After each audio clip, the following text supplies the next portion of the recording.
welcome. You're watching Business Today Television. I'm Sakshi Batra and this is the earnings special edition. Our focus will be on South Indian Bank's Q4 earnings in this special edition. Mr. P R Seshadri, the MD and the CEO of South Indian Bank, is now with us to discuss the insights from this quarterly earnings as well as an outlook on the future quarters going forward from here. Warm welcome to you, sir, and thank you so much for taking the time out. To begin with, try and explain to us why was there a slight miss as far as the net profit figure is concerned. It's dipped 14% on a year-on-year basis at 288 crore rupees as against 334 crore rupees in the March previous quarter. The operating profit is also down about 23 odd percent, with the net interest margins also falling to 3.38%. So there are various parameters where the dips are being seen. If you could list out for us the key reasons for this, sir. The outset, let me thank you for having me on your show. It's a great pleasure to be here. As far as we're concerned, we think that our last quarter was actually a reasonably good quarter. Our net interest income rose sequentially quarter on quarter, 7% to 875 crores from 819 crores. So that was positive. Our average assets rose approximately 5%. Net interest margin actually grew from 3.19% all the way up to 3.38%. So when you compare us to the prior quarter, the controllable elements of this kind are actually trending in our favor. Unfortunately, when you compare us against the prior year same quarter, we don't compare so favorably on account of the fact that there were a few one-timers in the prior year, essentially arising from recoveries, which were not repeated during this quarter. So intrinsically, the underlying trends, as far as we are concerned, are quite positive. Okay. So as we know, the bank has undergone the business transformation, which has also led to a gradual improvement in the performance over the past few years. Are things back on track? Can we expect a better FY25 from you? Yes, that is the endeavor. I think the balance sheet has been cleaned up. There has been significant work on ensuring that our credit acceptance systems are more appropriate for the market that we are operating in. We do have a few challenges, but having said that, the business transformation journey that was started by my predecessor continues, and we think that the coming year will be as good, if not better, than what we've just finished. Okay. What about the margins, sir? Will the pressure remain for a few more quarters before it starts to improve again? And we do know that the bank has been working on accelerating the MSME and the retail loans. Will that aid margins? Yes, the aim is to accelerate MSME and retail so that we can grow margins. As I said, our net interest margin for the last quarter was 3.38%, significantly above what it was for the prior quarter. And we are hoping that as our MSME and retail businesses scale up, that will trend towards 3.5%. And over time, we hope that with the full transformation of the institution, we get closer to 400 basis points. Okay.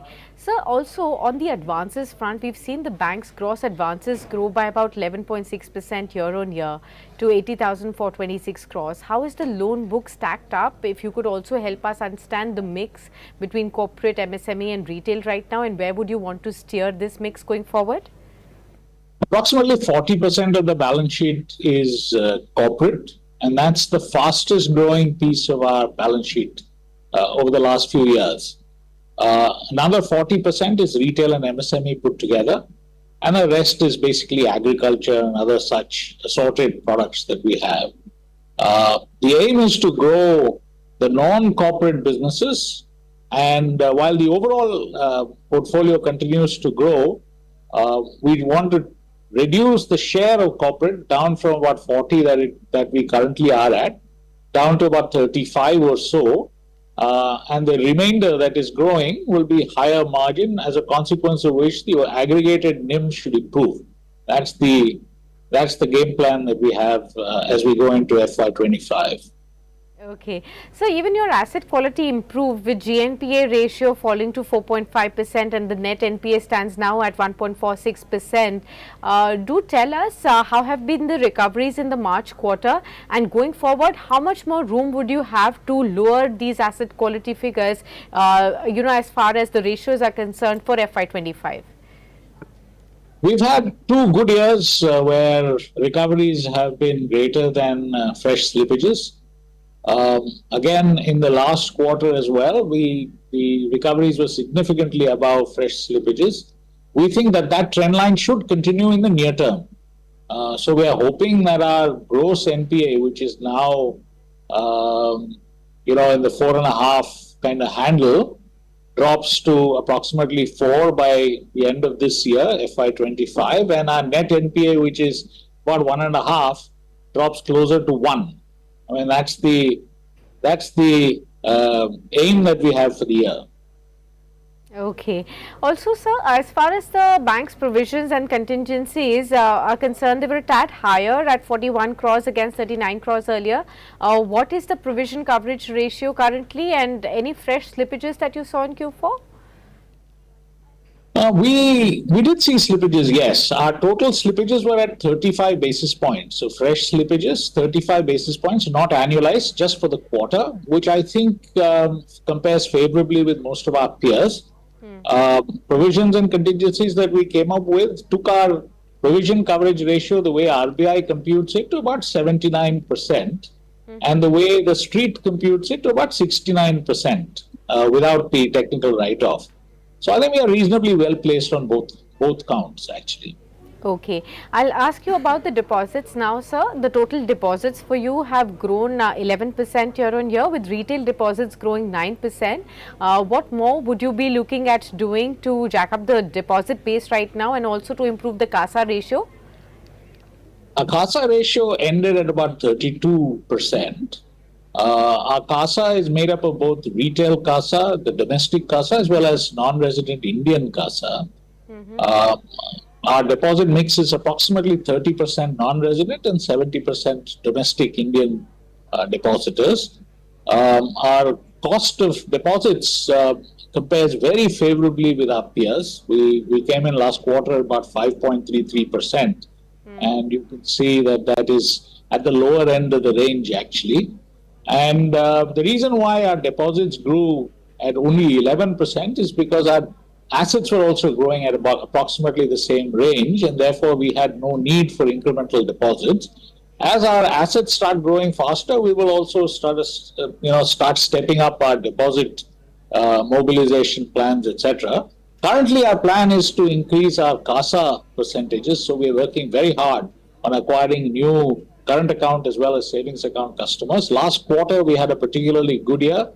Current account acquisitions for Q4 2024, FY24, were actually increased fourfold against the prior quarter. So we had a good quarter. So our focus is on CASA, and our focus is on the lower cost sources of deposits to the extent that one can get them.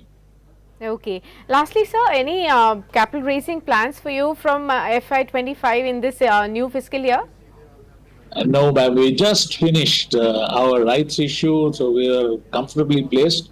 Our CRAR is about or very close to 20%. So under the current circumstances, no immediate capital raising plans. Okay, all right, sir. Well, many thanks, sir, for joining us on Business Today and helping us understand the insights from the quarterly earnings as well as a vision going forward from here. All the very best to you for the upcoming quarter, sir. Thank you very much. I really appreciate your time. Thank you. Thank you so much, sir. And with that, viewers, we wrap up this very special conversation with South Indian Bank's top management, and to understand how the bank is really looking at opportunities of growth in the new fiscal year going forward from here. Stay with us on Business Today as action continues, and we will continue to tap everything that's buzzing on the D Street and from the world of business and finance. So stay tuned with us.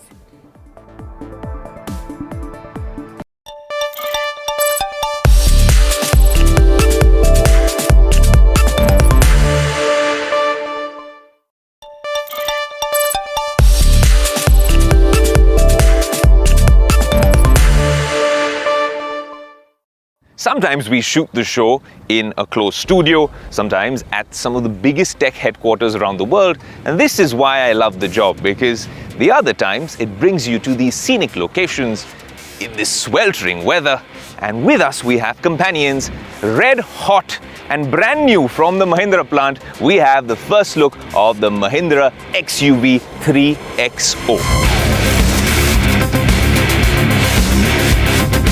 This is the first time you're seeing this on national television, and there's so much to tell you about what this car is like, what's changed from the previous model, what's happening on the inside, a lot of tech on the inside to talk about, and more importantly, we'll be taking this out in this sweltering weather, maybe through a few vineyards, on-road, off-road, and tell you all about what the XUV 3XO is all about. This is Tech Today. I'm your host, Saeed Shalavadi. Let's begin.